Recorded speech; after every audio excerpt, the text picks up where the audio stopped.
एक दिन चंदू नदी के किनारे टहल रहा था कि अचानक तेजा नाम का एक खरगोश वहां आ गया। दोनों बचपन से एक दूसरे को जानते थे और कभी कभार बातचीत भी कर लेते थे। तेजा ने चंदू को देखा तो बातों का सिलसिला शुरू हो गया। तेजा ने कहा, अभी कुछ देर पहले मैं पहाड़ी पर था और तुम अभी नदी से निकले होगे। मैं तुमसे पहले यहाँ पहुँच गया। जब तक तुम नदी में वापस जाओगे मैं तो अपने घर भी पहुँच चुका हूँगा। अगर तुम्हें पहाड़ी तक जाना हो तो रात हो जाएगी। तुम कभी मेरी बराबरी नहीं कर सकते। चंदू ने मुस्कुराकर जवाब दिया, तेजा भाई, मैं जानता हूँ कि तुम जमीन पर बहुत तेज दौड़ते हो, लेकिन पानी में मेरी रफ्तार भी कुछ कम नहीं। मैं पल एक झपकते ही नदी पार कर लेता हूँ। तेजा बोला, मैं भी पानी में तैर सकता हूँ और तुमसे आगे निकल सकता हूँ। मैं पानी में तेज तैराकी से तुम्हें पीछे छोड़ दूंगा। चंदू ने कहा, ऐसी बात है तो आओ तैराकी की मुकाबला बाजी हो जाए। जो जीतेगा उसका हुक्म चलेगा और हारने वाले को वो हुक्म मानना पड़ेगा। तेजा ने कहा, ठीक है, गुलाम बनने के लिए तैयार हो जाओ। दोनों में मुकाबला तय हो गया। नदी में पहली बार ऐसा मुकाबला होने वाला था, इसलिए सब मछलियां और कछुए जमा हो गए। चंदू कछुआ पानी के अंदर से तैरने लगा और तेजा खरगोश पानी की सतह पर तैराकी दिखाने लगा। दोनों तेजी से आगे बढ़ने लगे।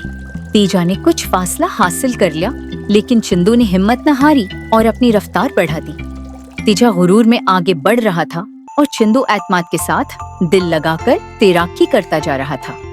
नदी बड़ी थी, इसलिए मुकाबला काफी देर तक जारी रहा। तेजा को सामने एक दर नजर आया तो वो घबरा गया। उसकी रफ्तार कम हो गई। घबराहट ने उसे कमजोर बना दिया। इसने रास्ता बदल दिया और चक्र काट कर दूसरी तरफ जाने लगा। चंदू एतमाद के साथ सीधा तैराकी करता रहा। थोड़ी देर बाद किनारे के करीब पहुंच गया और आखिरकार वो किनारे पर सबसे पहले पहुंच गया। थोड़ी देर बाद डरा हुआ तेजा सर झुकाए किनारे पर पहुंचा। चंदू जीत चुका था, लेकिन उसने गुरूर नहीं किया। उसने कहा, कोई बात नहीं दोस्त, किसी भी मुकाबले में हार जीत तो होती रहती है। दिल छोटा न करो। तेजा ने कहा, अब मैं तुम्हारा गुलाम बन गया हूँ। तुम जो हुक्म दोगे मानना पड़ेगा। चंदू ने मुस्कुराकर कहा, मैं कोई हुक्म नहीं दे रहा, बस मेरे दोस्त बने रहो और मजे करो।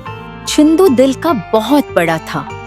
उसने तेजा के दिल में कोई बुरा ख्याल नहीं रखा, मगर तेजा दिल ही दिल में जलने लगा। वो चंदू को हर हाल में हराना चाहता था। एक दिन उसने दौड़ के मुकाबले का चैलेंज दे दिया। तेजा बोला, चंदू, इस दिन पानी में तो तुम जीत गए, लेकिन जमीन पर तुम मेरी बराबरी नहीं कर सकते।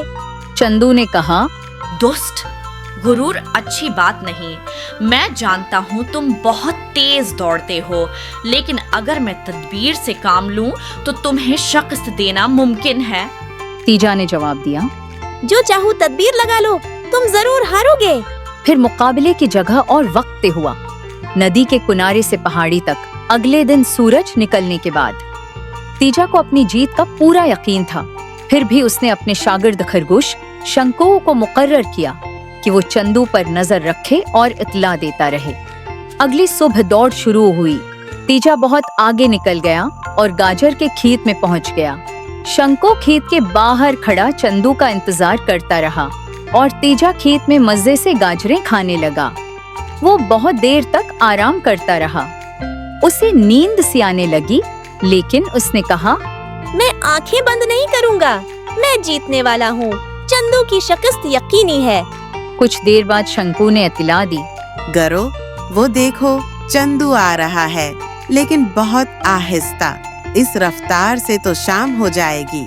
शंकु ने मजीद बताया, चंदू तालाब के पास रख गया है, शायद सो गया है। तेजा ने कहा, चाहे सोए या जागे, अब तो वो हार गया। शाम होते ही शंकु ने तेजा को पहाड़ी की तरफ ले जाना शुरू किया। जब वो पहाड़ी के करीब पहुँचे तो हैरत से उनके पैरों तले जमीन निकल गई। चंदू कछुआ गले में फतह की माला पहने दूसरे कछुओं के साथ फख्र से खड़ा था।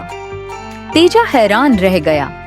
इसने कहा, चंदू, तुम तो तालाब के पास सो रहे थे, फिर यहाँ कैसे आ गए?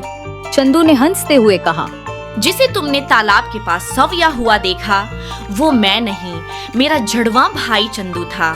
मैं तो दौड़ की शुरुआत के बाद नदी में उतर गया और तैर कर पहाड़ी के करीब वाले किनारे पर पहुंच गया। वहां से थोड़ा सा सफर करके पहाड़ी तक आ गया। इस तरह तेजा की गुरूर भरी गर्दन झुक गई। चंदू ने तदबीर से नामुमकिन लगने वाली जीत को मुमकिन बना दिया।